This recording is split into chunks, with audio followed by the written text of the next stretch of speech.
दोस्तों, क्या आपने कभी सोचा है कि एक साधारण हलवाई ने अपने बेटे के खोने के दुख से ऐसा कुछ बना देगा जो एक दिन पूरे भारत ही नहीं बल्कि दुनिया भर में आस्था और चमत्कार का प्रतीक बन जाएगा। तो ये कहानी है पुणे के दगड़ूशेठ हलवाई गणपति मंदिर की। साल था 1993। पुणे में दगड़ूशेठ गढ़वे नाम के हलवाई रहते थे। लोग उन्हें प्यार से दगड़ूशेठ हलवाई कहते थे। ईमानदार इंसान, मिठाइयों का धंधा और पुणे में उनका नाम सबकी जुबान पर था। लेकिन अचानक प्लेग महामारी आई और उनके इकलौते बेटे की मृत्यु हो गई। एक पिता के लिए यह सबसे बड़ा दुख होता है। वह टूट चुके थे। तभी उनके गुरु माधवनाथ महाराज ने उन्हें कहा, दुख को भक्ति में बदलो, गणपति का मंदिर बनाओ, वही तुम्हें शक्ति देगा। और यहीं से शुरू हुई एक ऐसी यात्रा जिसने इतिहास रच दिया। पहली प्रतिमा गुड़ और कागज से बनाई गई, मात्र 22 रुपए में। इस प्रतिमा की स्थापना लोकमान्य बाल गंगाधर तिलक ने की। यहीं से तिलक ने गणेशोत्सव को सार्वजनिक त्योहार बनाया ताकि लोग मिलकर अंग्रेजी हुकूमत के खिलाफ एकजुट हो सके। सोचिए,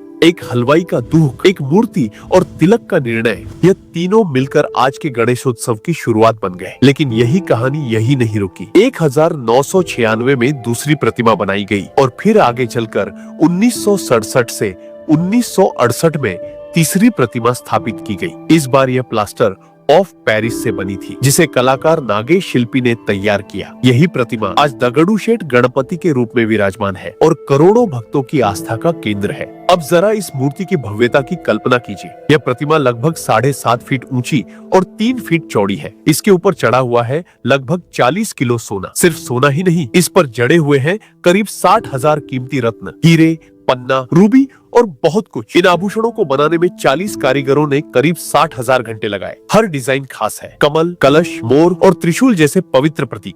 और यही नहीं, 2017 से 18 तक इस मंदिर की संपत्ति लगभग 67 करोड़ तक पहुंच चुकी थी, जिसमें से 42 करोड़ से ज्यादा तो सिर्फ आभूषणों की कीमत थी। लेकिन यह मंदिर सिर्फ सोने और गहनों के लिए मशहूर नहीं, यह मंदिर सेवा और दान का प्रतीक भी है।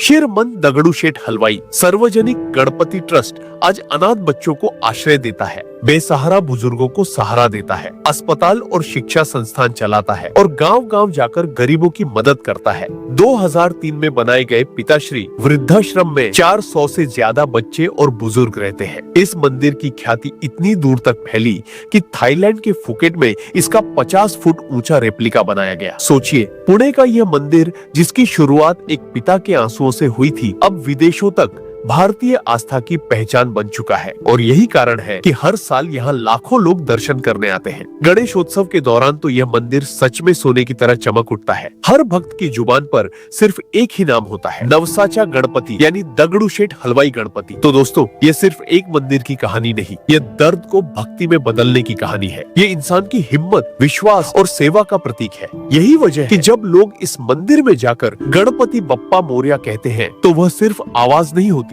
बल्कि उस हलवाई के दिल की धड़कन होती है, जिसने अपने बेटे की याद में ये विरासत छोड़ी।